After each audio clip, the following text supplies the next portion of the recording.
Yani biz bunları yaparken en çok hangisine zorlandık Özgür? Ya biz en çok hangisinde zorlandık? Evet, bize çok yardımcı oldu. Evet. Yani Allah herkesi öyle insanlarla karşılaştırsın. Böyle işte yaban elde iyi insanlarla karşılaşmak lazım. Aynen. Güzel oldu. Biz Çok şanslıydık. Biz çok doğru. şanslıydık. Her işimiz tıkır tıkır gitti. Ben de zannediyorum ki arabayı ben kullanıyorum ama hani kontrol bende zannediyorum. Hayır, kontrol sende değil yani. Onda kontrol. O sana Çünkü geç dediği zaman. herkese selam. Merhabalar. Ben Seyhan. Ben Özgür. Bugün Wyandotte Caddesi'ndeyiz. Şöyle bir yere oturduk. Hem bir şeyler içelim hem biraz sohbet edelim istedik. Bugün size Kanada'ya geldiğinizde yapmanız gereken ilk 7 şeyi anlatacağız. Güzel bir sohbet olacak. Hazırsanız başlayalım. Hadi başlayalım. Şimdi zaten bu anlatacağımız 7 şeyden biz neredeyse 6'sını videolarda ayrıntılı bir şekilde anlattık. Evet. Eğer ki ayrıntılarını öğrenmek istiyorsanız videolarımızı takip edebilirsiniz. Şimdi ilk sırada ne var Özgür? Birinci sırada. Birinci sırada Kanada'ya geldiğiniz zaman yapılması gereken 7 işten ilk sırada olanı telefon hattı almak. İlk Kanada'ya geldin. Evet. Ne yapman lazım? Buranın bir numarasına sahip olman lazım. Evet öyle. Onun için işte belli şirketler var. Bir tanesi Rogers, öteki Bell. Var da yani bunlar belli başlı olanlar. O yüzden sadece ikisinden bahsedeceğiz bu videoda. Bu telefon hattını nasıl alabilirsiniz? Sadece pasaportunuzu göstererek, yani pasaportunuzu götürüp orada vererek bu hattı alabilirsiniz. Yani. İstediğiniz numarayı seçebilirsiniz. Evet, numara da seçtiriyorlar. Öyle seçebiliyorsun. Türkiye'de seçtiriyorlardı değil mi? Evet seçtiriyorlar tabii canım. Tamam. Seçtiriyorlar yani. İkinci sırada banka hesabı açmak var. Geldin buraya, yani bir hesabının olması gerekiyor. Banka hesabını da yine videomuz var tabii ki, tekrar söylüyorum. Bunun için bazı belgeler götürmen lazım. O ayrıntıların hepsini videolardan takip edin arkadaşlar. Bunlar çok önemli. Banka hesabını açman gerekiyor. Onu açtıktan sonra ne yapman gerekiyor? Üçüncü sırada ne var? Üçüncü sırada ev tutmak var tabii ki. Çünkü geldiniz burada Airbnb'de veya bir arkadaşınızın evinde çok uzun süre kalamazsınız. Biz de geldiğimiz zaman bir arkadaşımızın evinde Evet, kalmıştık. biz de arkadaşlarımızın evinde kaldık bir yaklaşık 10-15 gün. Ondan sonra o süreçte de zaten ev aradık. Evimizi bulduğumuz anda da hemen oraya geçtik. Yani bir adrese sahip olduk. Çünkü burada her yere, dediğimiz gibi her yere adres bildirmen Evet. lazım. Bankaya da. Sonra zaten bankayı yapabiliyorsun. Geçici bir adres verdikten sonra gidip şubene ya da müşteri hizmetlerinden adres değişikliğini hemen değiştirebilirsin. yapabiliyorsun. O yüzden üçüncü sırada da ev tutmak dedik. Evet. Evet, evini tuttun, adresin var, banka hesabın var, telefon hattın da var. Ha, bu arada telefon numarası almak neden önemli? Bankaya da onu bildiriyorsun. Sana mesajlar atıyorlar. Zaten onları en başta istiyorlar. O yüzden önce telefon. Evet. Telefon çok önemli. Evet. Şimdi sırada ne var? Sırada evini tuttun, ehliyet almak. Evet, ehliyet almak. Ehliyet almak buradaki zorlu işlerden bir tanesi. Kurum biraz sıkıntılı bir kurum. Çünkü onlar da haklılar. Çok fazla yoğunluk ve çok fazla talep olduğu için orada birazcık sıkıntılı bir kurum. Ama yani her şeyi kuralına göre güzel çalışıp her şeyi kuralına göre yaptıktan sonra ehliyet almak da zor değil yani. Yani ehliyet almak da çok önemli. Çok önemli, evet. Çünkü araba almaya zemin hazırlayacak. İşte sigortan düşük çıkacak. Bunların hepsi ehliyet alma videomuzda var arkadaşlar. Oradan takip edin Evet, lütfen. neden ehliyeti araba almadan önce söylüyoruz onu bir açıklayalım istersen. Çünkü ehliyet videosunda, araba videosunda bunu açıklamıştık gerçi ama yine üstünden de hemen hızlıca geçelim. Çünkü neden?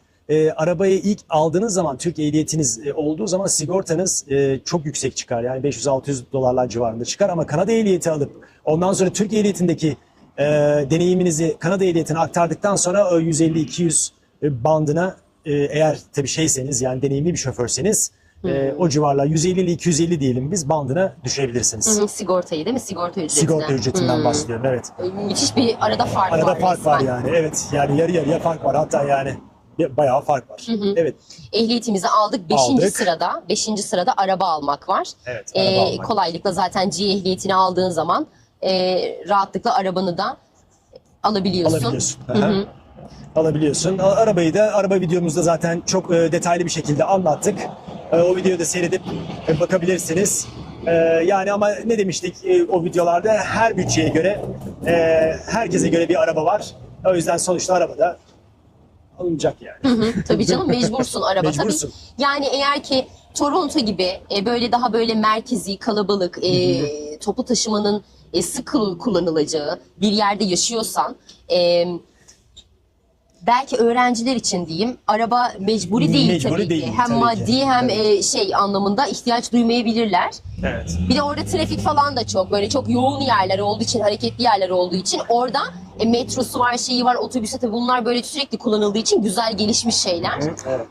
Ama ne bileyim, Windsor'da yani otobüs Çok kullanmak. geniş. Hı hı. Yani çok yayvan bir şehir olduğu için o yüzden araba çok büyük ihtiyaç. Yani mesela şimdi burada biz Costco'ya gitmek istesek otobüse nasıl gideceksin oraya? Mümkün Alışveriş değil, yapacaksın maalesef. da onu elinde Arabaya al. poşetler. Ya imkansız bir şey yani. Evet, Değil mi? doğru. Hoş artık Evet. şey var yani, hadi diyelim yani biz birazcık abarttık diyelim yani. Şeyler var ya, Instacart var mesela. Instacart'tan istediğin yerden siparişini veriyorsun. Online alışverişte evine geliyor aslında. O da var. Instacart gibi değil mi? Evet. DoorDash de öyle değil mi? DoorDash'te yemek var diye biliyorum ben. Öyle mi? Yemek siparişi. Hı hı. Ha, tamam.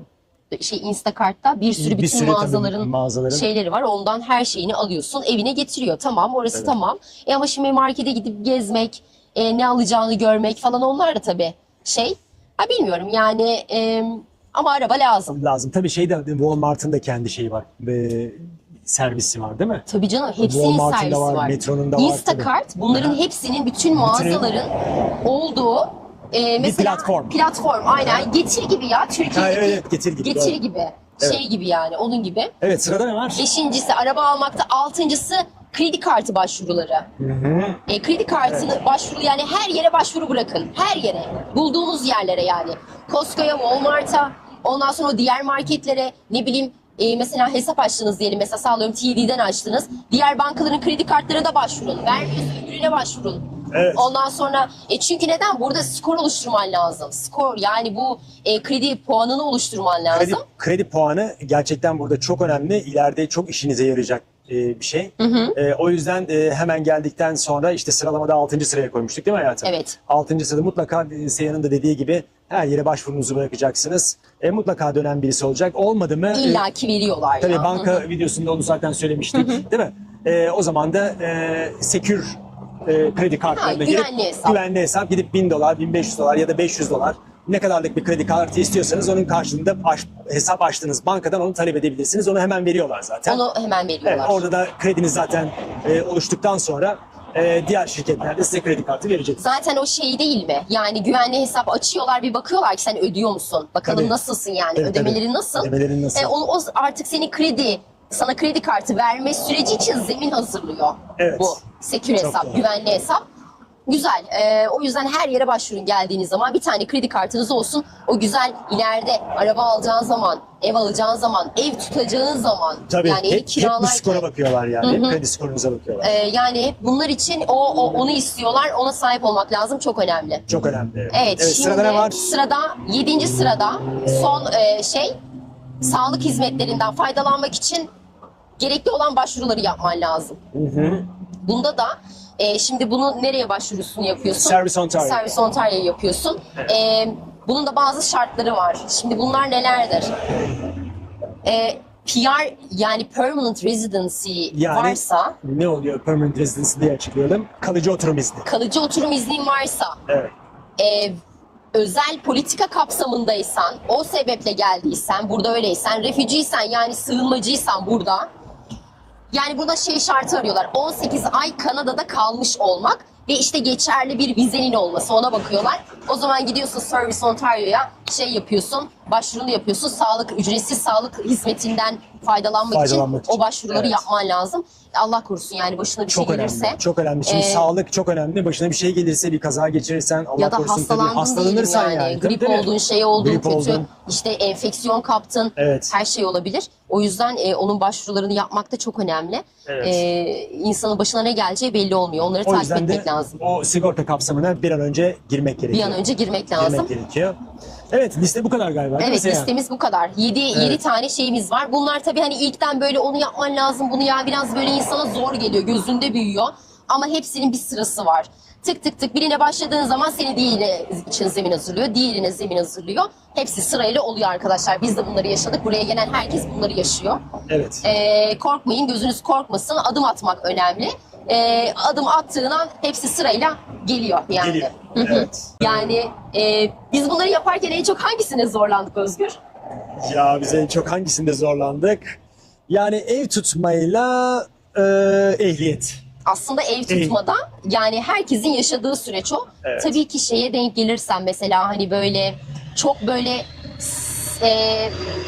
sıkıntılı bir ev sahibine Kamyon geçti resmen. kamyon değil, sıkıntılı bir ev sahibine falan denk geldiysen tabii ki seni zorlar ya da böyle çok beğendiğin bir yer ama problemli bir şeyse. Vay maşallah. Bu neydi ya? Corvette. Yeni Corvette'lerden var ya. Tamam. Türediler. O zaman zor. Evet, o yani zaman zor. Ama tabii biz biliyorsun şeyden tuttuk. biz evet. Yani biz Skyline ne demiştik? Skyline veya TerraCorp gibi TerraCorp, hı hı. biz şirketten tuttuğumuz için menajer de bizi sevdi. Ondan Jennifer. sonra Jennifer, buradan sevgilerimizi gönderiyoruz. Evet, Jennifer ya çok tatlı bir kadın evet. Bize çok Evet, yardımcı oldu. Evet. Yani Allah herkesi öyle insanlarla karşılaştırsın.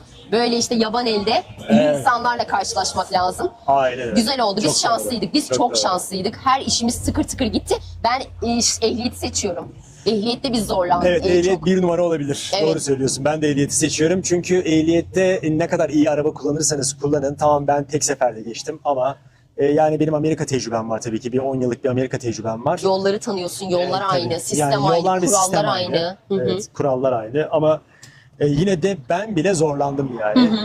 Çünkü burada önemli olan ne kadar iyi araba kullandığınız değil, kurallara ne kadar uyum sağladığınız ve kurallara ne kadar uyduğunuz arkadaşlar. Yani ben çok iyi araba kullanıyorum diye kendinize çok güvenirseniz yani kalırsınız yani. Evet, Direkt net bırakıyorlar bırakırlar ya. Hiç yani. acımıyorlar yani. Çünkü o kuralları sizden o istediklerini görmek istiyorlar. İşte kör noktasıdır, bakması, dikkatli dönüşler, yeşilde sola dönme, kırmızıda sağa dönme, stop sign'lardaki duruşlarınız, işte bir sürü etken. Yani freeway dediğim otobana çıkış hızınız, şerit değiştirmeniz, bu kurallara ne kadar uyup uymadığınıza bakıyorlar. Ben mesela şerit değiştirmedim diye kaldım. Bana Evet. işte dedi ki kadın benim examiner, öğretmen işte sınavı yapan Evet. kadın bana dedi ki şerit değiştir dedi müsait olduğunda. Baktım sol taraf müsait geçtim. Sonra sağ tarafa baktım. Ya araba geliyor arkadan. Güvenemedim yani. Ondan sonra dedim ki güvenli değil. Geç dedim dedi. Ondan sonra ben de güvenli değil dedim. Bir daha dedi. Güvenli değil dedim. Bir daha dedi. Kadın bana 3-4 kez söyledi.